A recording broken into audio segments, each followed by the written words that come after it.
ჩვენ საუბრობთ ბევრ თემაზე, საუბრობთ, მაგრამ სამწუხაროდ ხანდახან ხშირად ყვითელი თემები მეტწილად გადაფარავს ხოლმე, ჭამს ხოლმე სერიოზულ თემებს, რომელთა განხილვაც ჩემი ხრბარწმენით აუცილებელია.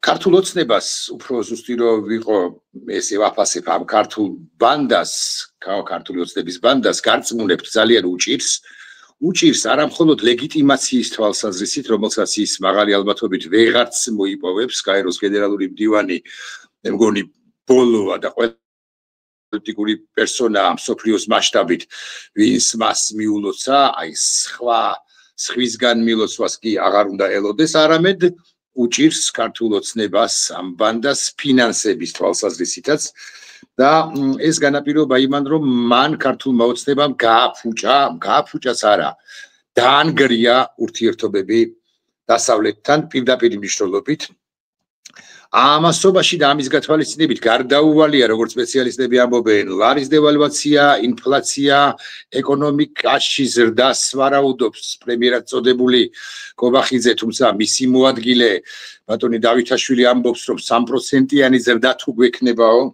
ხო 3%-იანი ზრდაც შესაძლოა არ გქონდეს ამ ხელისუფლების პირობებში ქვეყანას, მოკლედ ეს ყველაფერი ტყუილია. ცხადია თავად ბიზინა ივანიშვილი ფულს არ გადაიხდის, მას თავისი გაჭირვებია, მას იცით თქვენ რომ გარდა კრედიტ სუისისა სხვა დავაც ეწყება მეორე შვეიცარიულ ბანკთან, თავისი გაჭირვებია, მეთქი აქ ვთქვი კიდეც. ხო და ეს ხელისუფლება წოდებული ბანდა ჩემი აზრით არის გავეშებული ეკონომიკური ღრმა კრიზისი მას ელის, ეკონომიკური ღრმა კრიზისი კი განაპირობებს შემდგომ პოლიტიკურ კრიზისსაც გარდაუვალია მეთქი და მივგორდებით ან მივალთ არჩევნებამდე, რომელშიც ქართული ოცნება შეუდარებლად სუსტი იქნება თუ ასე მოხდა, ჩემი აზრით, ვიდრე იყო 26 ოქტომბრამდე.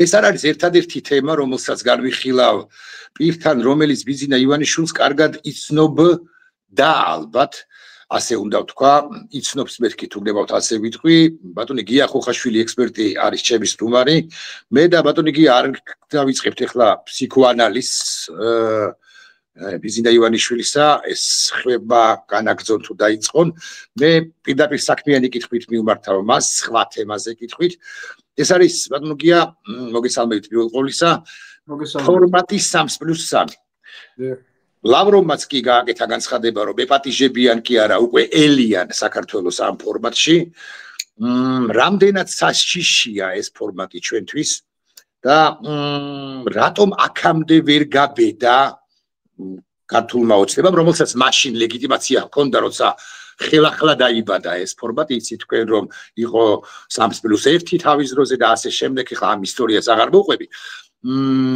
რატომ აქამდე 26 ოქტომბრამდე ვერ გაბედა და გაბედავს თუ არა და რა შემთხვევაში ქართული ოცნება მიერთება ამ ფორმატთან? ხო, ნუ 3+3 ფორმატი თვითონ სახელშია ჩადებული, ხო, ის საფრთხე რაც გველოდება, აქედან გამომდინარე, ეს არ არის 6 ქვეყნის ერთიანობა, ხო? 3+3 იგულისხმება, რომ 3 რეგიონული იმპერია ინაწილებს 3, ესე რომ ვთქვათ, 3 კავკასიის ქვეყანაში ინტერესებს გარკვეულწილად, ხო? და ამიტომ აი ეს დომინანტურობა აი ამ სეპარაციით, აი ამ ესე რომ ვთქვათ, გაყოფით არის განპირობებული რუსეთის ამოცანა და მიზანი, რა თქმა უნდა, არის საქართველოს რეინტეგრაცია მოდერნიზებულ საბჭოთა კავშირში, მაგრამ რუსეთს მშვენივრად ესმის, რომ ის თვითონ მარტო ამ ამოცანას ამ ეტაპზე ყოველ შემთხვევაში ვერ აწევს და შესაბამისად ის შედის ერთგვარ გარიგებაში რეგიონულ ორ სხვა რეგიონულ ქვეყანასთან იმისათვის რომ ამოცანა იყოს აწევადი, ხო? ანუ პირველი ნაბიჯი გადაიდგას აი ამ კუთხით, ეს რაც შეეხება რუსეთის მხრიდან ინტერესს ამ ფორმატის მიმართ, ბუნებრივია ფორმატის მიმართ ინტერესი აქვს აგრეთვე ირანს, ინტერესი აქვს თურქეთს თავისთავად. და აზერბაიჯანსაც უკაცრავად, გოდის ვიხდი გაწყვეტილებით, აზერბაიჯანია როგორც თურქული სამყაროს ნაწილს, მოდით ესე ვთქვათ, ხო? აზერბაიჯანი, რა თქმა უნდა, თვითონ გახდა გარკვეულწილად მოთამაშე, მაგრამ ჩვენ ის უნდა განვიხილოთ მაინც თურქეთთან ტანდემში და არა როგორც დამოუკიდებელი, ესე რომ ვთქვათ, სუბიექტი აი ამ დიდი გეოპოლიტიკური პროცესის. ეს არის მოცემულობა, ყველას თავისი გათვლა აქვს ამ თამაში. რუსეთის გათვლა არის ის, რომ თუ მოახერხა საქართველოს და სამივე რესპუბლიკის ამ ფორმატში შეთრევა, შემდგომ ეტაპზე უკვე და ბიძინა ივანიშვილიც მე ვფიქრობ ამ თამაშის ნაწილია, შემდგომ ეტაპზე უკვე იწყება მოდელირება 1793 წლის წინა პერიოდის, ხო? ანუ ტრაქტატის დადების წინა პერიოდის, როდესაც საქართველოს აგრეთვე სამი იგივე იმპერიებზე ვსაუბრობთ ჩვენ, ხო, ფაქტობრივად, იგივე სუბიექტებზე ვსაუბრობთ. სამი იმპერიის საჯიჯგნი მოედანი იყო ერთგვარად და ერეკლე მეორემ არჩევანი გააკეთა ამ სამიდან ერთ მორწმუნე რუსეთის და გააფორმა ტრაქტატი. ბიძინა ივანიშვილის და რუსეთის სპეცსამსახურების გათვლა ზუსტად ამაშია, რომ თუ პირველი ეტაპი მშვიდობიანად გაიარეს, ანუ საქართველოს შეთრეული იქნა ამ ფორმატში, ამის შემდეგ უკვე რუსეთის სპეცსამსახურებს აქვს ძალიან კარგი ინსტრუმენტები, ხო, იმისათვის რომ გადავიდნენ ამ სპეცოპერაციის მეორე ეტაპზე, იგივე მართლმადიდებლური ეკლესიის ჩართვით, რომ ვიღაც ესე რო ვთქვათ მუსულმანი და უკვე ორმხრივი ურთიერთობა, ორმხრივი შეთანხმება დაამყარონ საგან მართლმადიდებლურ. რა ხდება პლეხანოვზე დაუშვათ ხო, რომ იქ რაღაც არგსკი პოებათ აქციეს, რა ხდება იქ ბათუმში, რომ თურქებმა წალეკეს თურმე. ანუ ეს პროპაგანდისტული მომზადება ჩატარდება და ნუ ამის შემდეგ ფაქტობრივად შეეცდებიან რომ მოამწიფონ სიტუაცია ტრაქტატი 2-ზე ხელის მოსაწერად და რატო ვერ გაბედა აქამდე ივანიშვილმა იმიტომ ვერ გაბედა რომ ამ ქვეყნის მოსახლეობის განწყობები ჯერ კიდევ არის პროდასავლური ანუ არც 3+3 ფორმატია ამ საქართველოს მოქალაქეების არჩევანი და მით უმეტეს არც რუსეთის იმპერია იმისათვის რომ ეს ნაბიჯები იქნას გადადგმული, აუცილებელია რომ შეიქმნას განწყობა, რომ აი დასავლეთმა თვითონ მიგვატოვა. ის კი არა რომ ნუ ჯერ ესეთი გარყვნილების ბუდეროა დასავლეთი და ძალიან ცუდად რო იქცევიან და ომში რო გვითრევენ და ასე შემდეგ ეს პროპაგანდა არის ერთი ნაწილი ამ ყველაფრის, რითაც საბოლოო ჯამში უნდა მოხდეს ხიდების საბოლოოდ დაწვა, რასაც ქვია და მერე ხელისუფლება იტყვის კი ბატონო ჩვენც გვინდა დასავლეთში დღემდე ამბობენ რომ ჩვენ ევროპაში მივდივართ აი ესეთი უცნაური გზით ხო დღემდე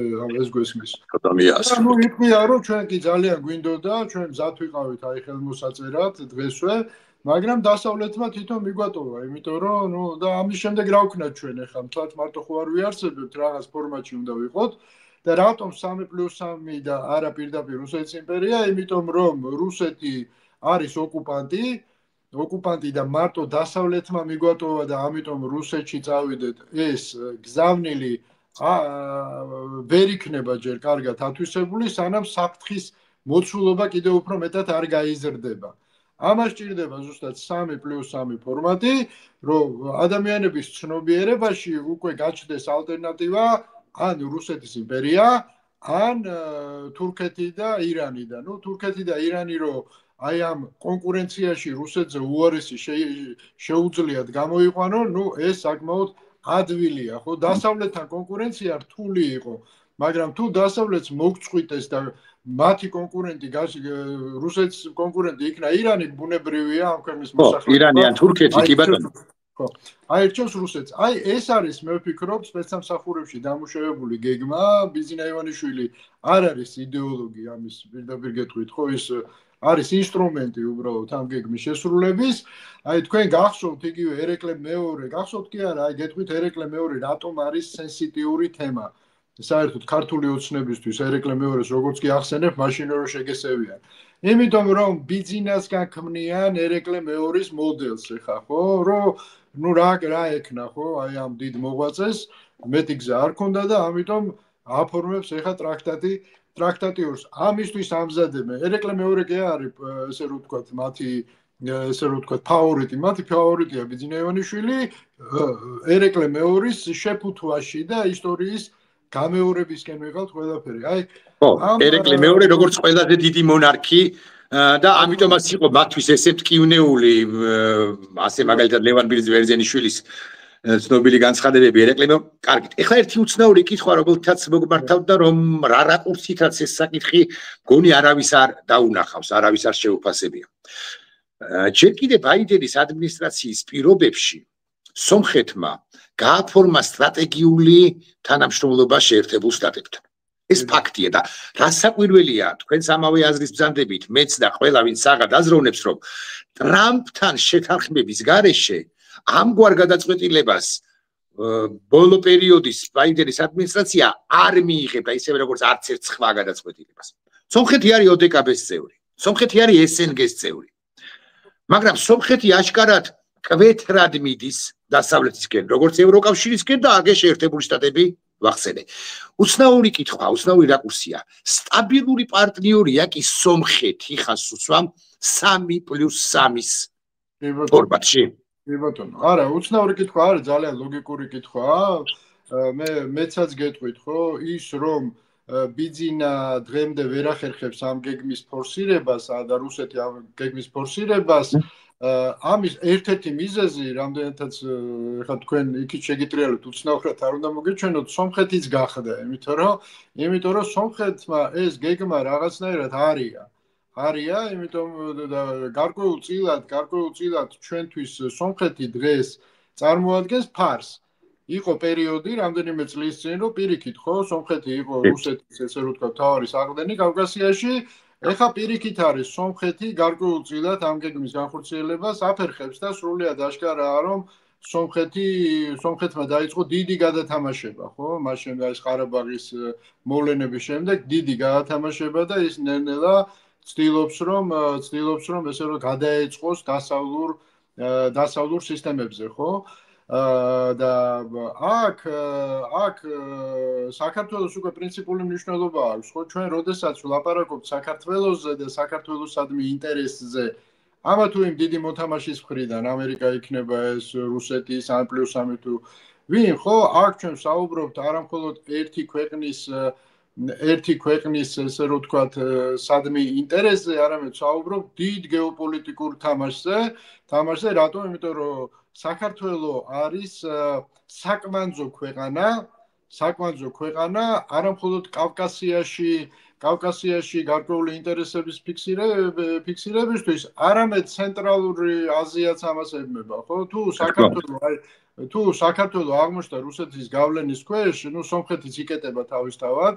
სომხეთს არანაირი შანსი არ აქვს საქართველოს გარეშე ხა რუქას რო დახედოთ გასაგებია და არ მხოლოდ სომხეთი იკეტება მთლიანად ცენტრალური აზია.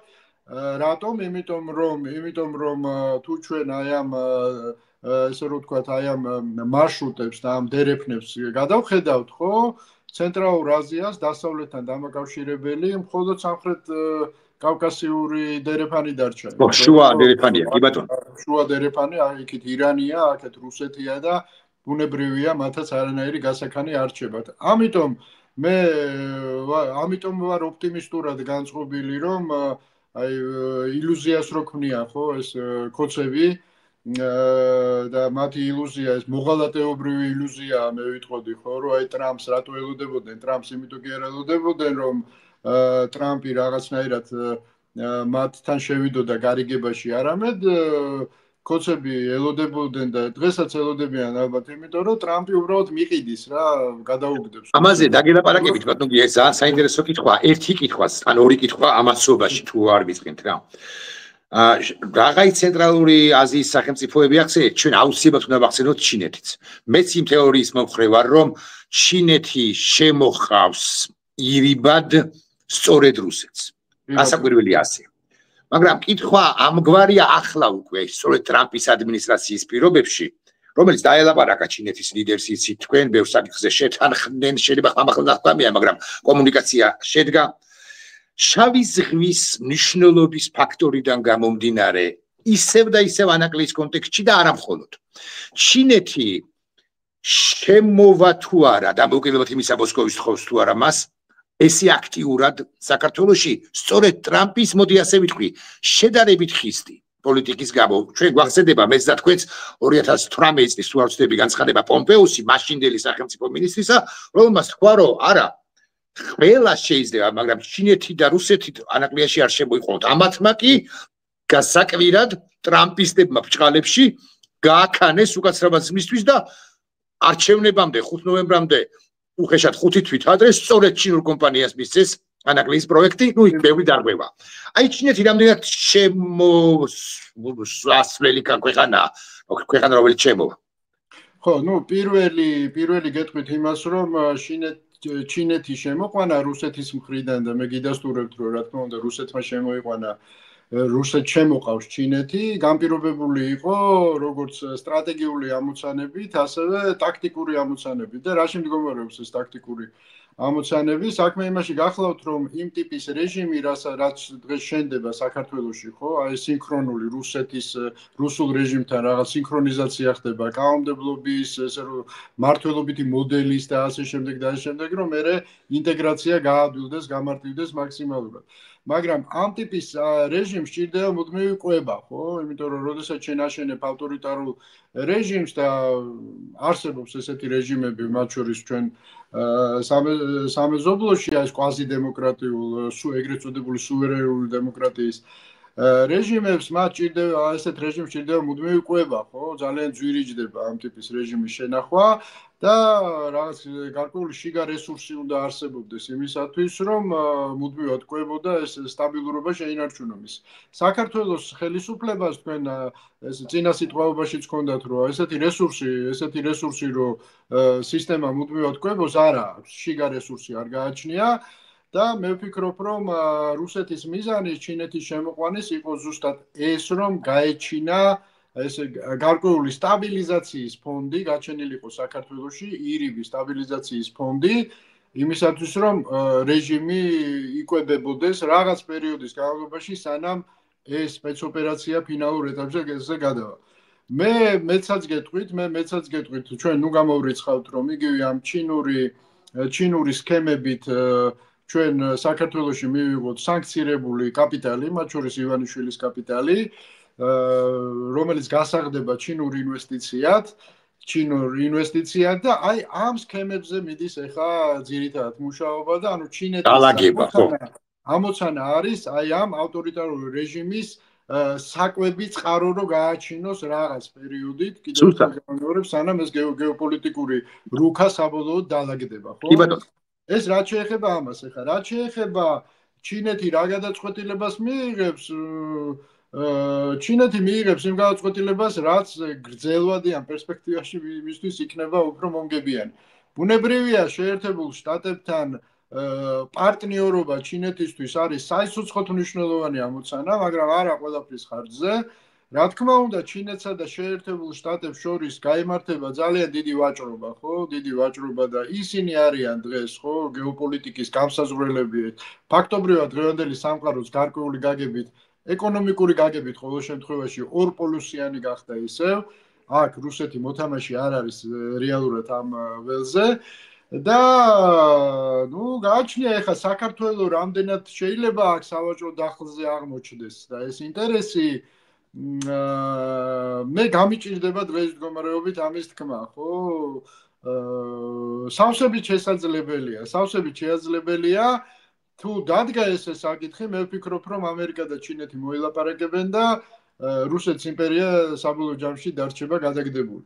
აი ეხლა ჩვენ ვართ აი ამ დიდი გეოპოლიტიკური გადანაწილების ისეთ ცხელ ფაზაში, ხო, როდესაც ძალიან ბევრი ფაქტორი მუშაობს. იგივე უკრაინის ომი არის ერთ-ერთი გამსაზღვრელი ფაქტორი, თუ საიწავა ეს ყველაფერი და ამ შემდეგ, ხო?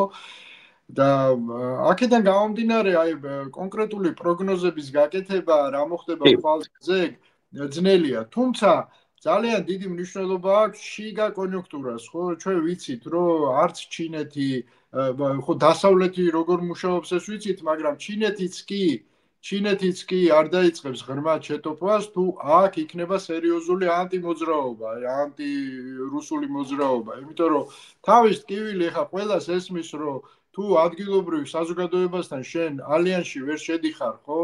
ან მეტნაკლებად თუ მუდმივი არასტაბილურობა იქნა ქვეყანაში, იქ არც ეკონომიკური პროცესის და არც სხვა პროცესის და ბატონო კი ამასობაში მინდა ვახსენო და ვინ და თქვენ მიმიხვდებით, რასაც გულისხმობ ფჩხილებს თქვენის ნებართვით არ გავხსნი.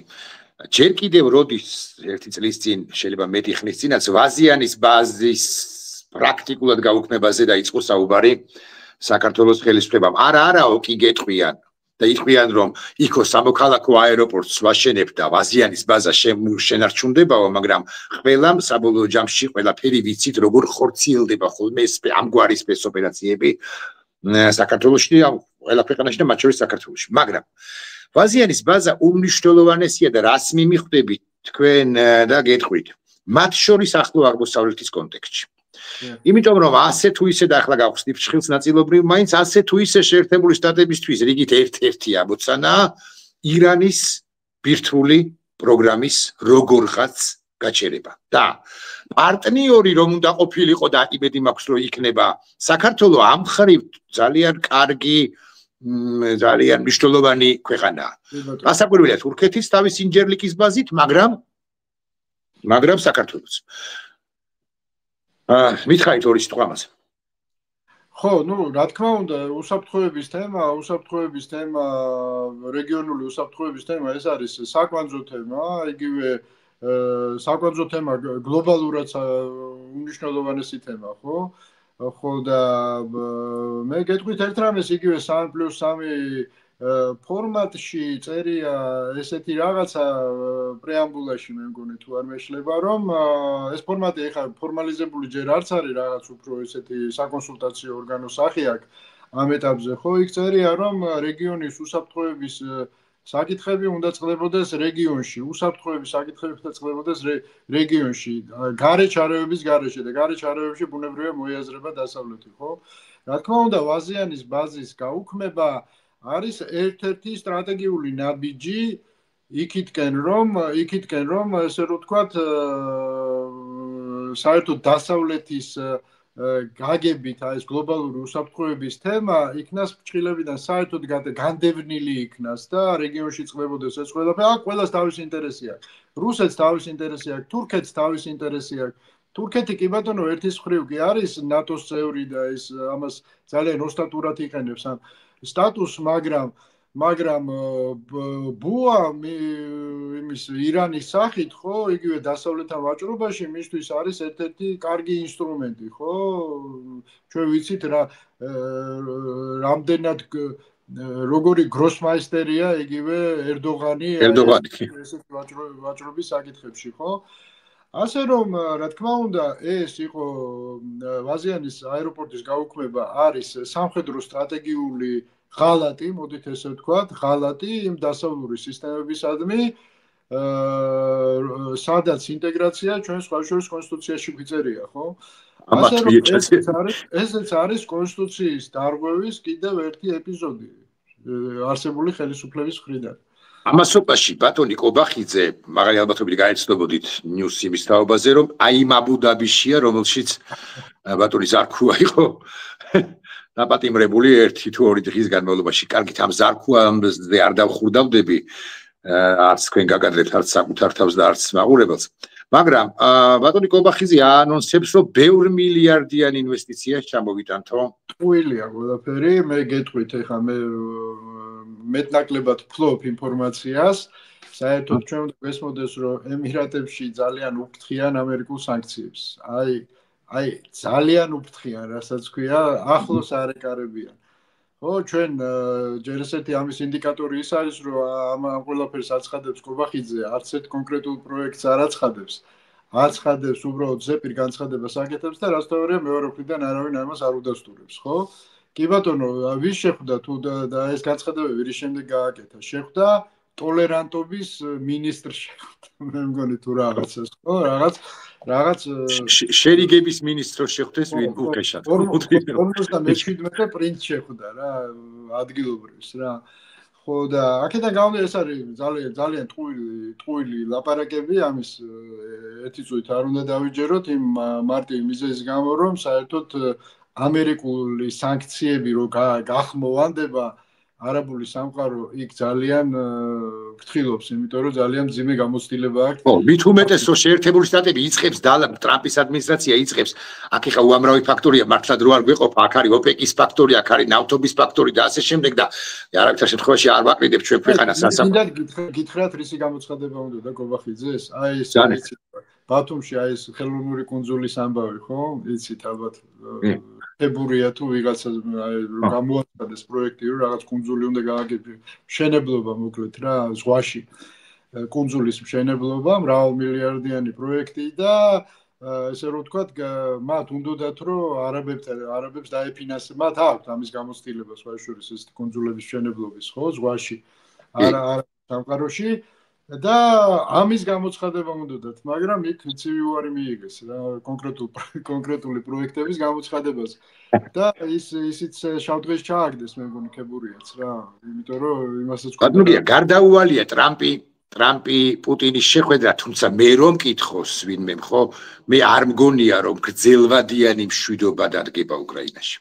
შესაძლოა მე ვცდები, უამრავი ფაქტორია აქვს, მათ შორის უკრაინის შეერაღებული ძალების ფაქტორი, მათ შორის იმის რომ დარჩენილ, ესე უნდა ვთქვა უკაცრავად უკრაინელებთან, დარჩენილ ტერიტორიაზეც კი უსაფრთხოების გარანტიას არ იძლევა რუსეთი. აღარ უნდა ვაპარაკო 1300 კილომეტრიან ეგრეთ წოდებულ საოკუპაციო ზოლზე თუ გამყოფ ხაზზე, ვინ უნდა იდგეს იქ, რატომ უნდა იყოს ხერსონი, რატომ უნდა გადასცეს ხერსონი და ზაპოროჟიე უკრაინამ რუსეთს და რატომ უნდა დათმოს კურსკი. უამრავი ისეთი, რაც არ უნდა მოინდომოს ტრამპმა კი არა, მამა ღმერთმა გრძელვადიანი ყოველ შემთხვევაში მშვიდობა ჩემი აზრით არ დადგება, მაგრამ ეს სხვა კუთხით გეკითხებით უკრაინაზე. ხომ არ არის თქვენს ახსენეთ, რამდენიმე წუთის წინ ხომ არ არის იმის საშიშროება, რომ ამ შეხვედრის დროს უკაცრავად რუსულისთვის ლაპა თათი დაადოს პუტინმა მათ შორის კავკასიის რეგიონს და საქართველოს კონკრეტულად და თქვას რომ ახალი გადანაწილება რაღაცა არის, აი ეს კი ეს სიფრთხე, ეს ტერიტორია ჩემია, იმიტომ რომ 1793-დან ჩემია და ვინ მიშლის.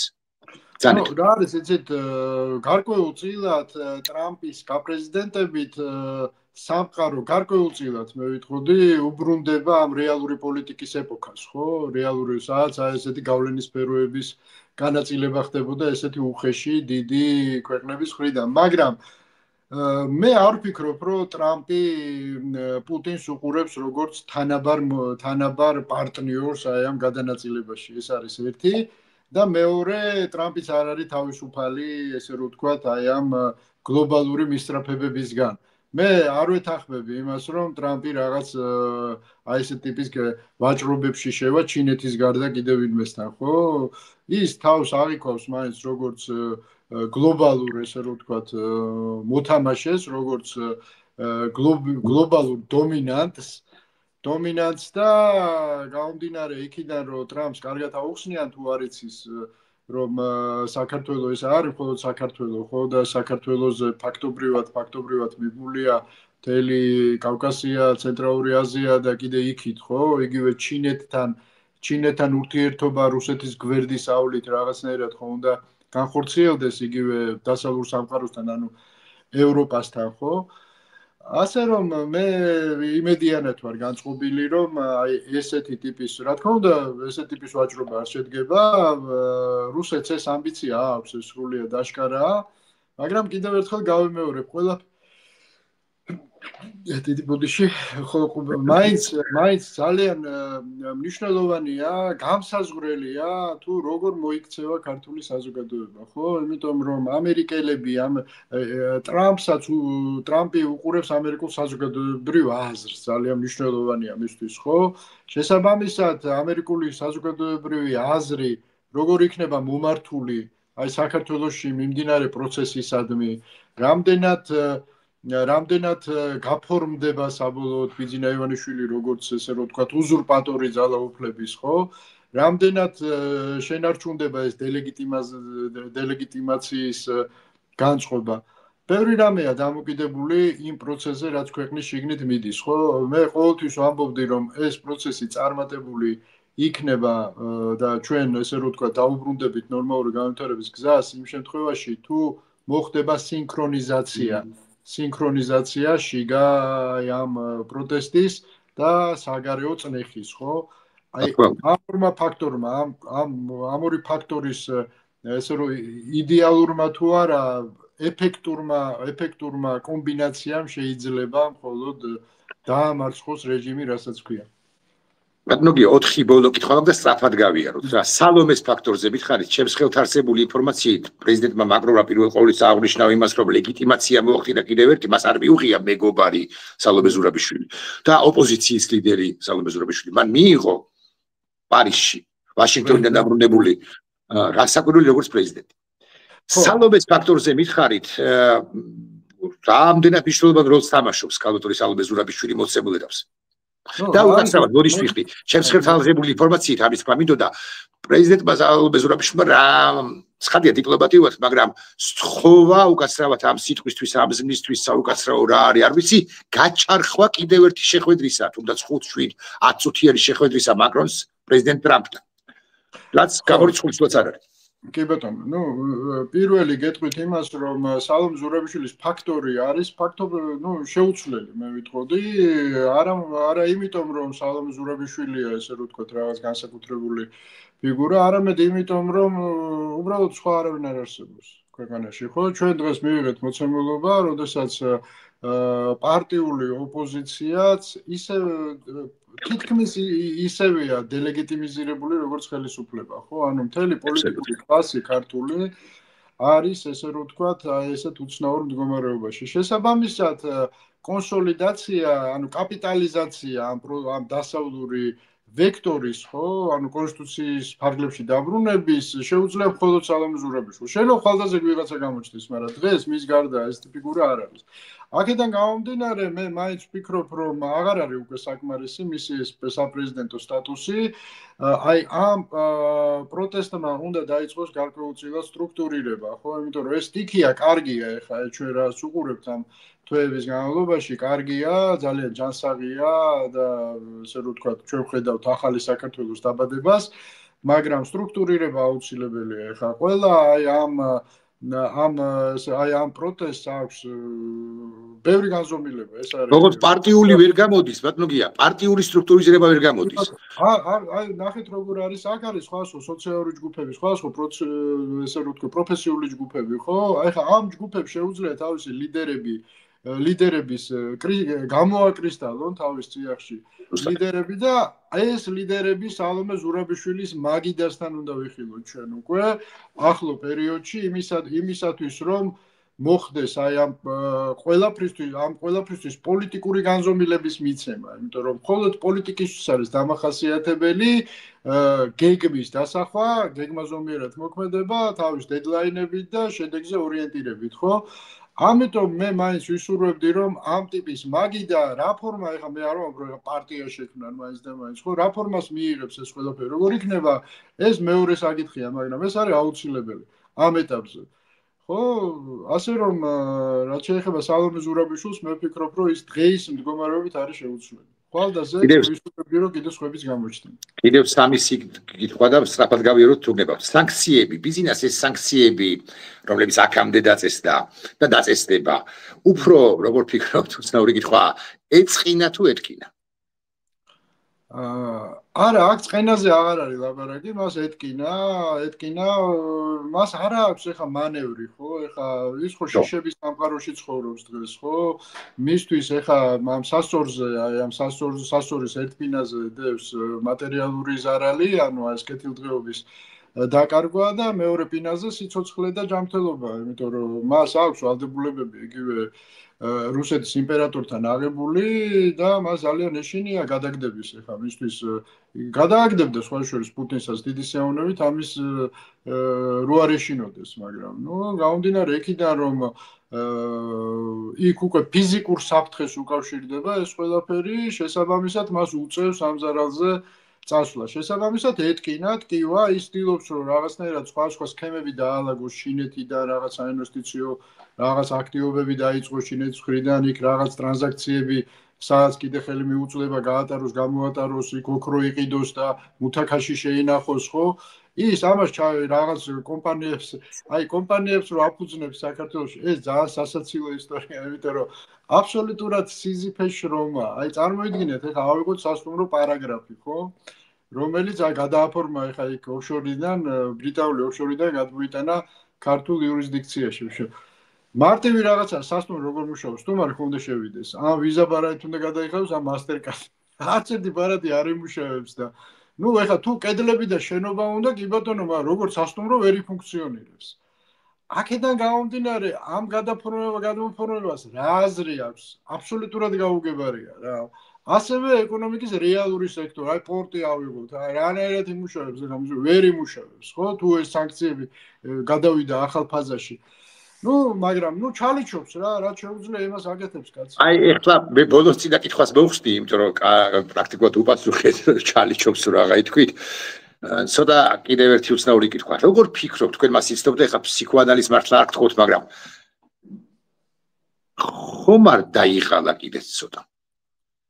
ხო, პირველ რიგში გეტყვით იმას, რომ ეს ის ბიზნესი არ არის. თქვენ აი ეს წარსულში რო თქვით, სწორად თქვით, ხო? ანუ მე მას ვიცნობდი, იმიტომ რომ მე ვისაც ვიცნობდი, ის სხვა კაცი იყო, სხვა ადამიანი იყო, ის ძალიან ფრთხილი, ძალიან ესე რომ თქვა, სხარტი გონები, სხვათა შორის კი განათლებით ბილად რო თქვა, არასოდეს არ ბრწყინავდა, მაგრამ როგორც ტაქტიკოსი, ხო, ტაქტიკურად მოაზრდა ემპირიულ გამოცდილებას იყენებდა ძალიან ნიჭიერად და კარგად რა. სხვა შორის სამწუხაროდ რუსეთში მიღებულს.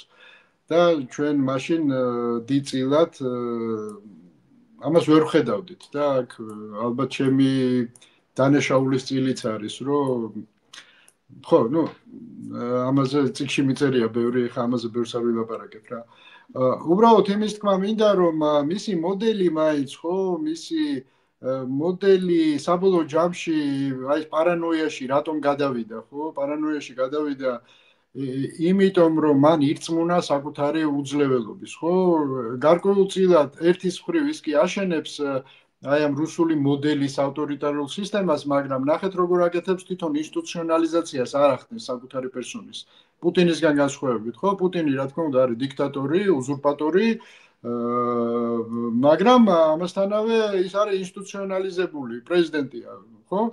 ხო და ეს ამას არ ახდენს, რატომ? იმიტომ რომ ბიძინამ გაასწრო გარკვეული გაგებით, ანუ მან შექმნა ერთგვარი ასეთი მონოთეისტური რელიგია, ერთი ღმერთით და დარჩენი ყველა მრევლია, ხო? ანუ მის ორბიტაზე ხო იქ რაღაც იერარქია რეალური არ არსებობს, ხო? არის და აი დოგმებიც რო ავიღოთ, დოგმებიც აი იგივე ნებისმიერ რელიგიაში ხა ფაქტობრივად ერთი და იგივე ძირითადი დოგმებია, ხო? ავიღოთ აი ის ყველგან არის და არსად არ არის.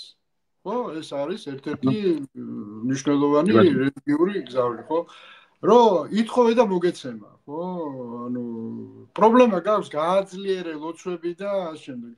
აი ეს ყველაფერი ბიზნესთან მიმართებაში ვიღაცას პრობლემა რო აქვს, ან ფული ჭირდება რაღაცა, გამო Facebook-ზე დაწერს ბიზნა და ვიღაცა გამოაქვს და ეხმარება რაღაცა.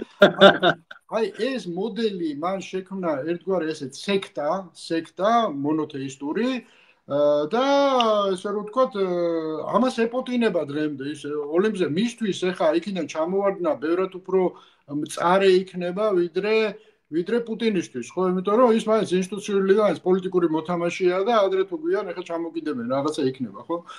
ხო და ბიზნესა თლათ ოლიმპზეა და ეხლა წარმოიდგინეთ აი გმირის კომპლექსი, ვიცით ხო, ყველა რა არის, ანუ სიკვდილის შიში ხო, ერთ-ერთი აი იგივე ბაობაბები, ხეები რატო უყვარს მრავალწლიანი ბიზნესს? რატო? იმიტომ უყვარს რომ ძალიან არა, მაგიტომ არა, იმიტომ რომ ის ძალიან დიდხანს ცოცხლობენ ეს ხეები, ხო? და მისთვის ეს სერიოზული პრობლემაა, იმიტომ რომ აი ჩვეულებრივი მოკვდავი როგორ არის? სიკვდილის ყველას გვეშინია, ბუნებრივია, ხო, წამყვანი შიშია, ხო, მთავარი ფუნდამენტური შიშია ადამიანის ცხოვრებაში, მაგრამ ვეგუებით, ვეჩვევით რაღაცნაირად, ხო, რაღაცა ესე რომ ვთქვა. გარდაუვალია, ამბობთ. ადამიანისთვის, რომელსაც ყველაფერი აქვს და უკვე წარმოიდგინა, რომ ღმერთია, ხო? ღმერთია და ამასთანავე იცის, რომ მოკვდავია, აი ამას გადაყავს პარანოიაში. მისთვის ეს აი გააცკეცებული მასშტაბის შიშია, ეს სიკვდილის შიში, ხო? დომინანტური მისი ყოველდღიურებისთვის შეიძლება ითქვას და ეს აგიჟებს უბრალოდ რა.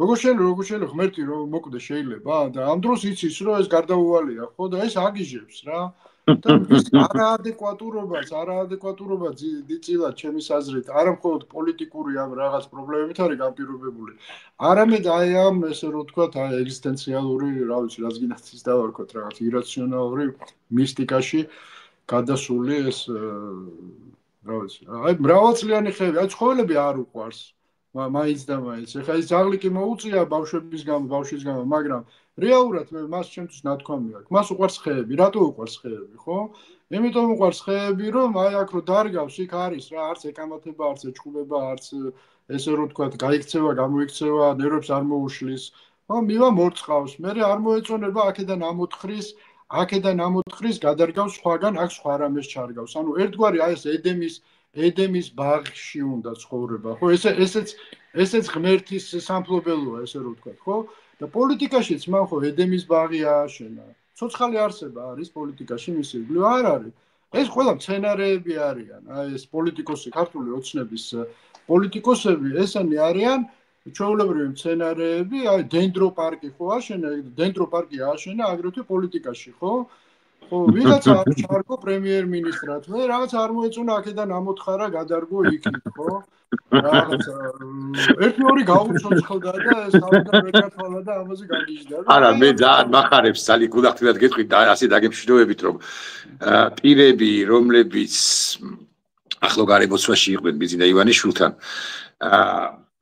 რამდენიმე მათგანმა თქვენ პირველ ყოვლისა და სხვებმაც ძალიან სწორ დროს და სწორედ იგრძენით ამ პირის ფსიქოტიპი ვინც გადაეფსკნა ბოლომდე იმან ამგვარმა ადამიანებმა საკუთარი თავი დაღუპეს მე მგულისხმობ არა მხოლოდ კობახიძეებს ისინი ჩემი აზრით მანამდეც დაღუპულები იყვნენ არამედ ის იმათაც გულისხმობ ვინც დაგენანება კაცი რომ გადახედავთ ღევანდელ შემადგენლობას ვისაც თქვენც იცნობთ მეც ვიცნობ ხო დაგენანება რამდენიმე აი ერთი ათეული მაინც და მაინც დეპუტატებს კი არ გულისხმობ აი ვინც მის გარშემოა ვინც შეიძლება განიხიბლა კიდეც მაგრამ ვერ გადაფსკვნილობისა და გამო ვერ ბედავს იმიტომ რომ აქ უკვე ვალდებულებითი დამოკიდებულების ის ხარისხია ბატონია და მეთანხმეთ რომ მეტისმეტად თამამიც არა გულადიც არა თავხედიც არა მეტისმეტად სწორი უნდა იყო ესე გეტყვი რომ შენ გამოხვიდე აი ამ სინდიკატიდან ასე ვიტყვი ბოდისვით